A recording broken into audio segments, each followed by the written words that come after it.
el doctor Omar Bula Escobar. Bienvenido nuevamente a La Barbería. Muchas gracias, William. Un placer estar aquí. Bueno, usted estuvo 30 años por fuera del país. Estuvo respirando otros aires. Se ve en el 82, ¿cierto? En el 82, William. En el 82 salí de Colombia, estuve en Bélgica unos 8 años. De ahí vine al Ecuador. Del Ecuador me casé con una ecuatoriana. Sigo casado con ella, orgullosamente casado. De ahí me fui para el Brasil. Del Brasil, larga la lista. Brasil al Sudán. De Sudán a Italia, de Italia a Egipto, de Egipto a Irak, de Irak a Panamá, de Panamá a Senegal, de Senegal a Etiopía y ahora acá. O sea que le dimos más o menos la vuelta al mundo con la familia, ¿no es cierto?, durante todo ese tiempo. Y sí, le da una óptica un poco diferente, ¿no?, de la óptica local. Yo creo que me permite de alguna manera analizar las cosas desde otras perspectivas, gracias a Dios, ¿no?, me dio esa oportunidad. ¿Qué encuentra en Colombia ahora después de haber estado por tanto tiempo por fuera? Pues mira, ¿Cómo voy a Colombia? Grosso modo, yo no estoy muy contento, yo estoy triste. Yo estoy triste, ¿no? Y no me refiero al gobierno actual, me refiero sobre todo a las últimas décadas. Cuando yo salí de Colombia en el 82 hablaban de esta antigua democracia, sólida democracia. Éramos un país con un porvenir muy, muy claro, definitivamente, en el cual uno salía del país y obviamente había el folclore del Pablo Escobar y de los carteles, ¿no es cierto? Pero era una cosa folclórica. Hoy en día la cosa ha cambiado, nuestra democracia yo creo que ya no es un modelo, yo no la considero un modelo, está en un estado lamentable a mi modo de ver, y por otro lado, si antes nos identificaban y uno luchaba cuando estaba por fuera y decía, no, Colombia no es cocaína, Colombia es café. Yo creo que todos lo hicimos en el pasado alguna vez. Así es. Ya no lo podemos hacer. Ya es muy difícil decir que Colombia es café y no es cocaína. No puede. Colombia se convirtió en el campeón, es decir, Holanda es... En el paraíso del narcotráfico. Holanda es tulipanes, Sudáfrica es diamantes, Costa Rica es aves y Colombia es cocaína. Eso no puede ser, eso no puede ser. Qué doloroso. Y que la gente cierre las hojas ante un fenómeno, no solamente por cuestión de reputación, mucho más allá, y mucho más allá, como en un documental que hice hace poco, William, mucho más allá del consumo. La putrefacción de las instituciones, de la sociedad, de la cultura, la economía. Esto acaba con un país y ha acabado con varios países ya. Y seguimos no estando conscientes de una realidad tan patente. Ese documental es muy crudo frente a lo que está ocurriendo, ¿no? Es muy factual. Ya. En todo caso es muy factual. Yo soy muy celoso en mis libros y en mi trabajo en general de ser factual, que la gente pueda revisar lo que yo digo, ¿no es cierto? Y pueda tener diferencias de opinión, pero los hechos no se pueden contestar. Entonces, el documental básicamente lo que hace es primero dar un marco general de lo que es el crimen transnacional organizado. Sí. William, un ente muy desconocido para muchos, pero omnipresente. El crimen transnacional organizado, en inglés Transnational Organized Crime, es uno de los fenómenos del siglo XXI de mayor influencia sobre la humanidad, para ponerlo a grosso modo, al tal punto de que constituye para los Estados Unidos, en su estrategia de seguridad publicada en diciembre de 2017, 2 prioridades en términos de lo que Estados Unidos debe hacer al exterior. Una es el yihadismo y el segundo, el crimen transnacional organizado. Y es dentro de este marco que se desarrolla el tráfico internacional de drogas. Es una de las actividades del crimen transnacional organizado, vinculado a muchas otras, a las armas, al tráfico de personas. El documental lo describe más o menos. Después lo que hago es dimensionar y sobre todo enfatizar, William, de que el narcotráfico de los años 80 no es el narcotráfico de hoy. A mí siempre me incomoda mucho cuando me dicen siempre ha sido así. No, no siempre ha sido así. El fenómeno ha cambiado radicalmente durante los últimos 30 años. Si en una época, y yo menciono en el documental, lo repito acá, si en una época Pablo Escobar decían folclóricamente que podía pagar nuestra deuda, hoy el crimen organizado puede comprar el Estado entero, con sus instituciones, sus economías, su sociedad, sus medios de comunicación. Y tenemos un ejemplo claro en Venezuela, lo tenemos al lado, ¿no es cierto? Sí, es una de las primeras víctimas del crimen transnacional organizado en el siglo XXI, básicamente. Después de eso, averiguar también, William, que se llama muy importante, porque me parece muy importante, es definir quién hace las políticas, quién define si luchamos o no contra la droga, dónde se están tomando esas decisiones. Y yo creo que hay muy poca información al respecto. El hecho es que desde hace más o menos 25 años hay toda una ola pro legalización de la droga, y sin discutir los méritos o no de la legalización, que puede ser, quién sabe cuándo, ¿no es cierto?, una solución, pero por el momento ¿sí?, la droga sigue siendo ilegal. ¿Sí? Y este proceso de 25 años ha ablandado, ¿no es cierto?, ha ablandado ¿sí?, la manera de ver el problema de las drogas sin ofrecer alternativas. Hay un grupo que se creó en 1996, el Global Commission on Drug Policy, del cual hace parte Fernando Enrique Cardoso, César Gaviria, Richard Branson, Kofi Annan, Ernesto Zedillo y otros. ¿El de Costa Rica también? También, Arias creo que hace parte. Sí, claro. Y este grupo está discutiendo desde hace 2 décadas y media, 25 años, la necesidad de encontrar formas alternativas para luchar contra la droga. Mientras vamos en 25 años, la última conferencia al respecto se fue de Naciones Unidas en el 2016 y no hemos encontrado alternativas, ¿no es cierto? La única alternativa ha sido bajar la guardia. ¿Y qué ha pasado mientras que bajamos la guardia? ¿No es cierto? Porque dicen que la guerra contra las drogas ha sido muy costosa. Pues ha sido más costoso no librar la guerra contra la droga o librarla a medias. Y vemos cuál es el resultado. El resultado es una pérdida de una democracia entera, de un país entero, ¿no es cierto?, de 40 millones de personas sufriendo de hambre a nuestro lado.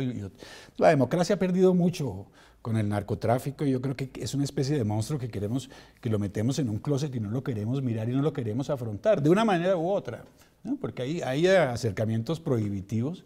También está el acercamiento más liberal, ¿no es cierto? Castigamos a los que consumen o castigamos a los traficantes o más bien hacemos una especie de acercamiento más integral en términos de desarrollo sostenible, etcétera, etcétera. Bueno, hay que encontrar una solución. El hecho es que en 25 años, en el proceso de buscar esta solución, algunos lo han interpretado como libérenla, ¿no es cierto? Y ahora tenemos en este país un récord, 1.400 toneladas de cocaína, ¿sí? 1.400 toneladas de cocaína, un récord histórico, ni siquiera nacional, histórico, y eso hay que añadirle la cocaína de Perú y la cocaína de Bolivia, ¿no es cierto? Estamos hablando... Pero le quitamos el liderazgo a Bolivia y el liderazgo al Perú en ese tema. Imagínate la ironía. Cuando yo escribí mi libro El Plan Maestro, que trata sobre todo con la penetración iraní y de Hezbollah en la región, Perú era el número 1, yo tenía en mi apéndice, era sobre el narcotráfico, y hablaba de Perú como el número 1 del mundo. Así es. Pasaron 4 o 5 años y nosotros estamos por encima del Perú y por encima de Bolivia. El problema ahí, y yo creo que la clave ahí, William, es que yo no creo que haya sido un error. Yo creo que el crecimiento de la cocaína en estos países es deliberado. Es deliberado. Por varios factores. A ver. Por un lado,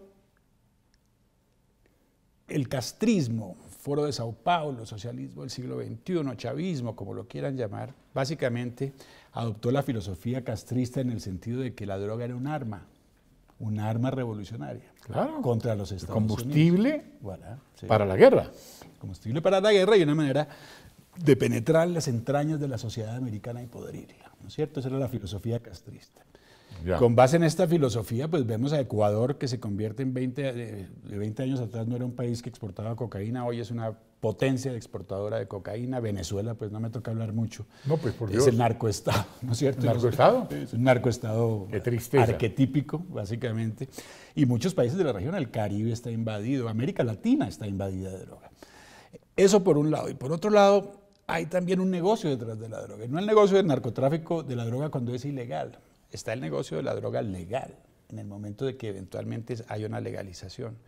Y mientras que muchos en este contexto saltan y dicen, claro, legalicémoslo, si se acaba el negocio, no es tan sencillo, no es tan sencillo. ¿Por qué no es tan sencillo? No es tan sencillo, primero que todo, porque los que promueven la legalización no lo hacen de manera altruista ni desinteresada. Es muy claro que por detrás hay un negocio multibillonario, como en el caso de la marihuana. Fíjese, la marihuana comienzan en la misma época, a mediados de la década de los 90, comienzan a decir hay que encontrar otro acercamiento, entonces buscan una serie de alternativas, pasan por la marihuana medicinal, ahora llegan a la marihuana recreativa, se invierten literalmente cientos de millones de dólares en el debate pro liberalización en Estados Unidos, en Canadá, etcétera.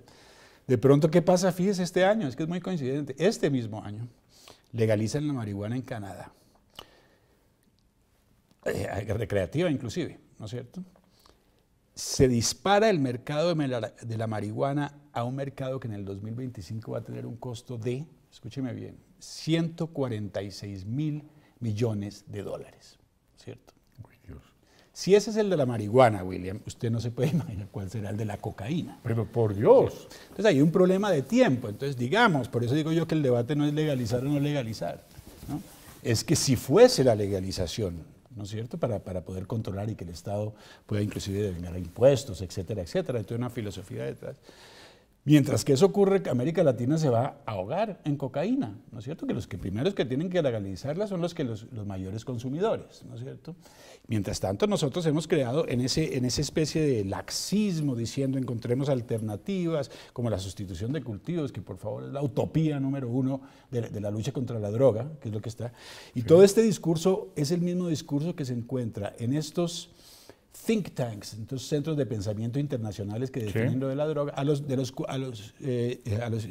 cuales pertenecen y específicamente no solo el expresidente César Gaviria Trujillo, pero recientemente Juan Manuel Santos, ¿no es cierto? El segundo presidente que hace parte de esta, que viene pocos días después de su nombramiento a cuestionar el uso del glifosato en Colombia, ¿no es cierto?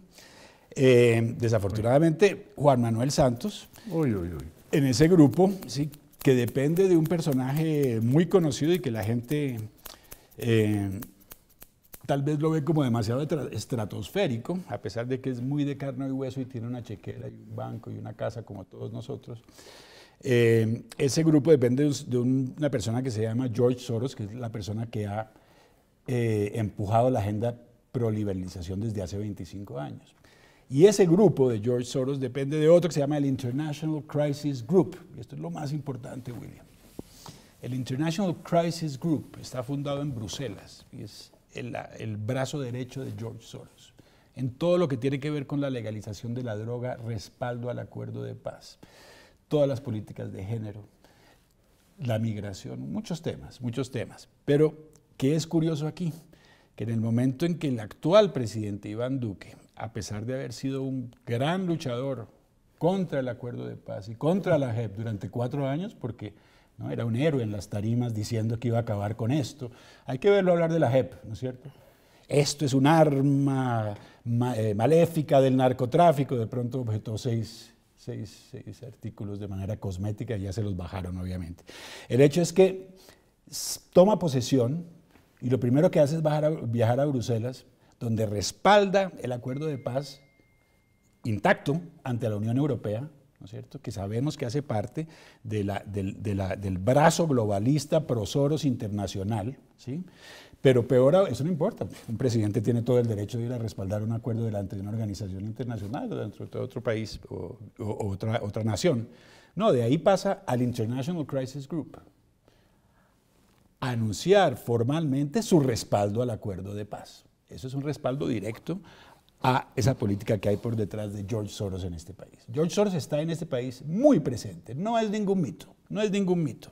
Está tan presente que la administración Trump lo sabe, y lo sé que lo sabe, de varias fuentes, inclusive el pronunciamiento de Trump con respecto a Iván Duque recientemente. De eso iba a preguntar.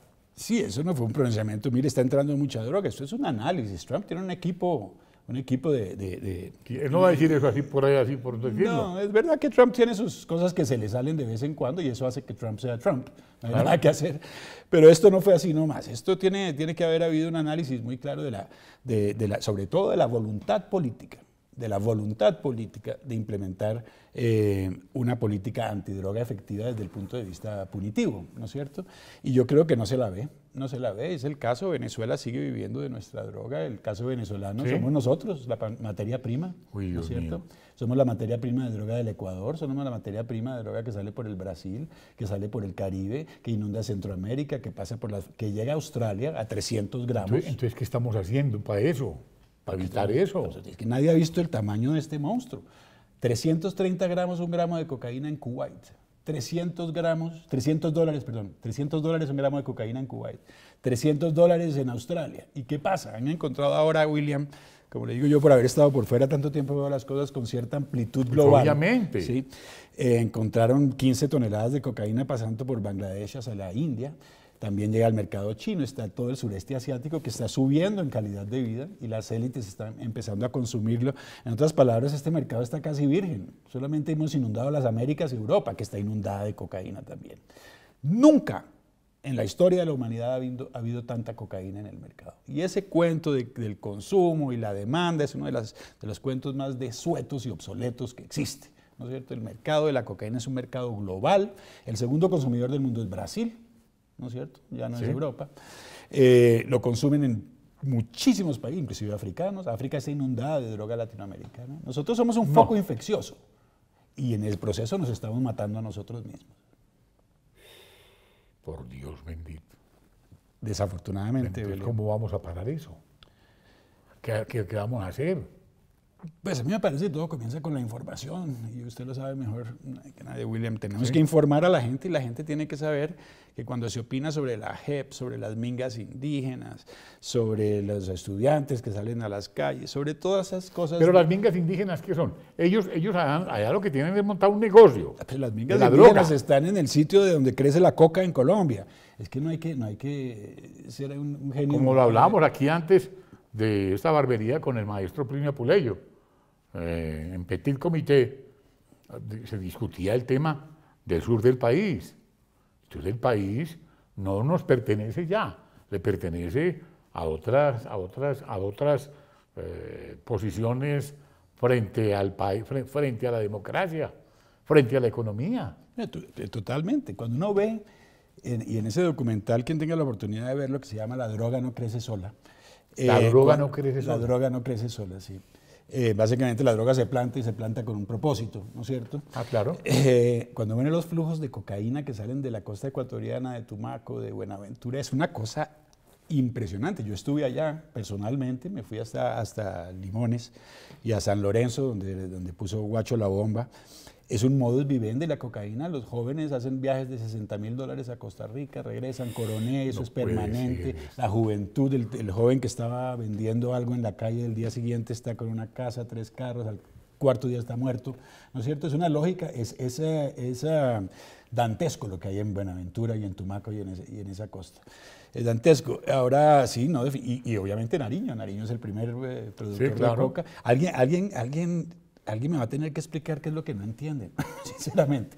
Tenemos hectáreas de coca cubriendo de verde todo el sur de Colombia y el Catatumbo y otras regiones de Colombia. Tenemos carteles de droga presentes por todo el sur de Colombia y otras regiones del sur de Colombia, además con los carteles mexicanos, entre otros. Muy presentes, el de Sinaloa muy presente y en Ecuador muy presente, muchísima información al respecto. Y en Perú y en Brasil, esto es global, ¿no es cierto?, en América Latina. Tenemos en este momento la mayor producción de droga de la historia, pero nuestro problema sigue siendo los indígenas. Son problemas. ¿Quién ha dicho que no? La suerte de los indígenas es una cosa muy importante. Nuestros estudiantes también, su suerte es muy importante. Pero si no miramos atrás, si no vemos la causalidad para responder su pregunta de qué hacemos, comencemos por informarnos. Cuando se discuten todas estas cosas, como decía yo, como las JEPs, los estudiantes, tenemos que saber qué intereses hay pues detrás, por qué hay estos debates, qué es lo que se está buscando, cuál es el background, cuál es el telón de fondo, ¿sí?, que hace que las cosas se muevan. El telón de fondo para mí es de manera muy simple, es, ¿sí?, miles de millones de dólares de la droga más más rentable que ha existido en la historia de la humanidad, de la cual nosotros somos el número 1, deshonrosamente. Es horrible eso. Deshonrosamente. Las cifras que uno ve en ese documental son aterradoras.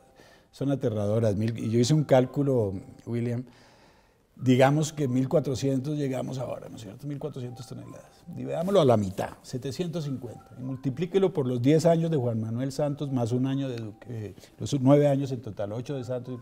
Uy. Eso representa 750.000 kilogramos de cocaína a un precio promedio mundial. Yo le puse 30.000 porque está, depende. Estamos hablando de 24.000 millones de dólares anuales, de 216.000 millones de dólares en 9 años. ¿Dónde están?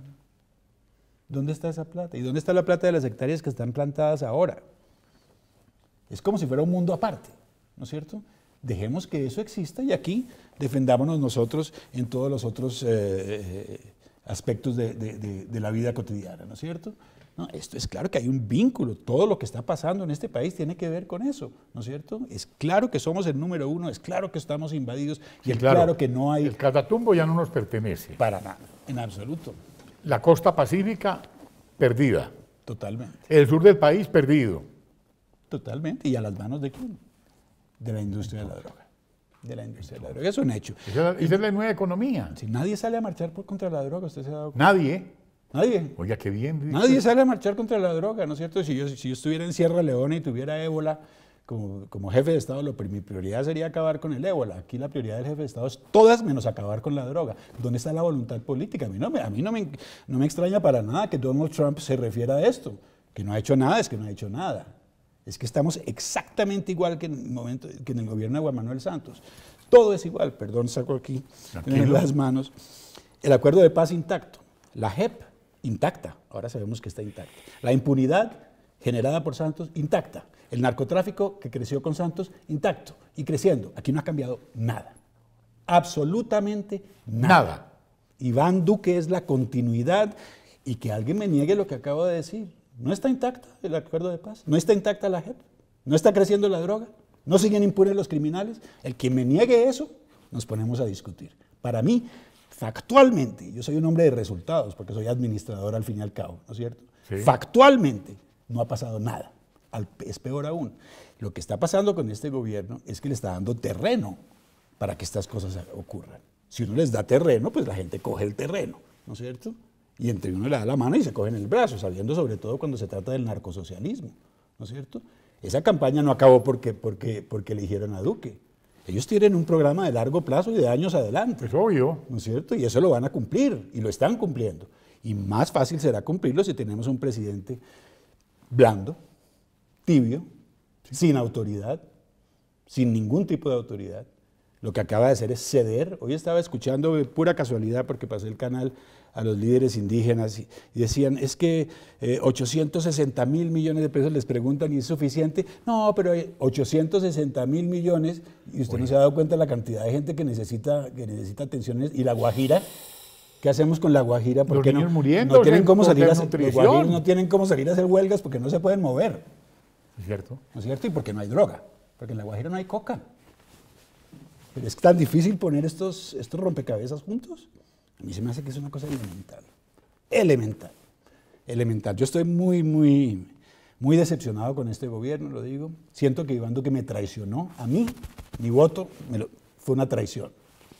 Una traición, ya me había traicionado Juan Manuel Santos, me traicionaron otra vez, que es feo ser traicionado 2 veces seguidas. Sí. Muy feo. Pero la traición es clara. Es decir, dele tiempo, es que el tiempo es relativo. Si yo tomo la decisión del acuerdo de paz en el día 1, es decir, lo sigo apoyando, eso es inmune al tiempo, eso es irrelevante. Ya tomé esas decisiones de largo plazo. ¿Cuál tiempo? ¿No? Entonces, que tiene las manos atadas. ¿Pero cómo así que tiene las manos atadas? Trump tenía las manos atadas con el acuerdo de Irán. Trump tenía las manos atadas con el acuerdo asiático. Eso en inglés se dice, when there's a will, there's a way. Cuando hay voluntad de hacerlo, se hace. Entonces me preguntaría, ¿es que Duque, entonces un presidente con las manos atadas no tiene sentido en una democracia? Si un gobierno le ata las manos al gobierno entrante, entonces no hay alternancia. No hay nada. No hay alternancia. Que se quede el anterior. Que se quede el anterior. Y por eso claro. es que entonces, o se las desata y crea un gobierno suyo, de Iván Duque, propio, O si no seguimos simplemente, Iván Duque seguirá a la sombra de Juan Manuel Santos y los dos a la sombra de George Soros. Para mí no me queda duda. A mí no me queda duda. Oiga, esto es una explicación palpable de lo que está pasando. Usted, como lo discutíamos en una histórica reunión que tuvimos en casa de una persona muy cercana a nuestros afectos, la situación está muy complicada. Y son personas de todas las tendencias políticas con quienes participamos, donde su señoría fue la voz cantante explicando todo lo que estaba ocurriendo. Y ahí se nos ocurrió la idea de que usted viniera hoy aquí. ¿Por qué? Que el doctor Omar Bula Escobar es un hombre que sí conoce lo que está ocurriendo en Colombia. Lo ha estudiado, lo ha vivido. Ha estado en todos los rincones. Omar Bula Escobar, que quede muy claro. Así es que se habla. Su paso por el Ecuador, allá hubo un embajador por varios años, ¿cómo se llama? Joven él, o de su edad, mejor dicho. ¿Quién sería? No sé. Sí, hace poco. Yo estuve en lo de Ecuador, fue hace ya el siglo pasado. Ya. Pero ¿cuánto es el que dejó el Ecuador, mejor dicho? No, fue mi primer país, eso fue del 89 al 92. Ya. Hay una cosa por el estilo. Ya. Se me olvidó mencionar una cosa, primero que todo, una cosa importantísima. A ver. Esa entrevista que usted acaba de tener, por favor, William. ¿Cuál? Yo estaba viendo la entrevista, puedo contar que estaba acá, sí, con Plinio Apuleyo Mendoza. Esto es una cosa, yo evidentemente lo felicito a usted por eso tiene que marcarse, así como la foto que él le mostró a usted. Esta foto.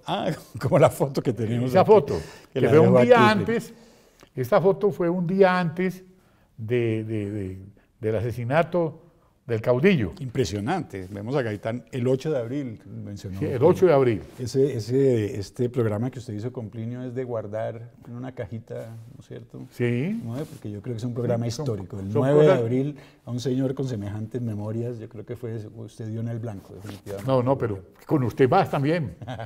No, y tener estos dos hombres aquí, a Plinio Apuleyo, como usted lo reseña, y a usted, hablando de cosas tan claras, tan directas y tan bien dichas, con un lenguaje preciso, yendo al fondo de todo lo que está pasando, pues a uno solamente le queda decir muchas gracias y le quiero decir una cosa, lo felicito. Muchísimas gracias. Usted le habla claro a Colombia. Sus alumnos deben sentirse orgullosos. Invíteme a una clase suya para aprender. Con mucho gusto, invitarlo. Yo quiero ir a una clase suya. Cuando quiera, siempre bienvenido. De verdad. Bienvenido, William, muchas gracias por los... No, me siento muy complacido de que hoy nos haya contado tantas cosas. Esta es la primera parte, la segunda la hacemos después. Cuando quiera, estoy disponible siempre. Como le agradezco, doctor. A usted, William, muchísimas gracias. Qué honor. Muy amable. Qué orgullo. Muchas gracias.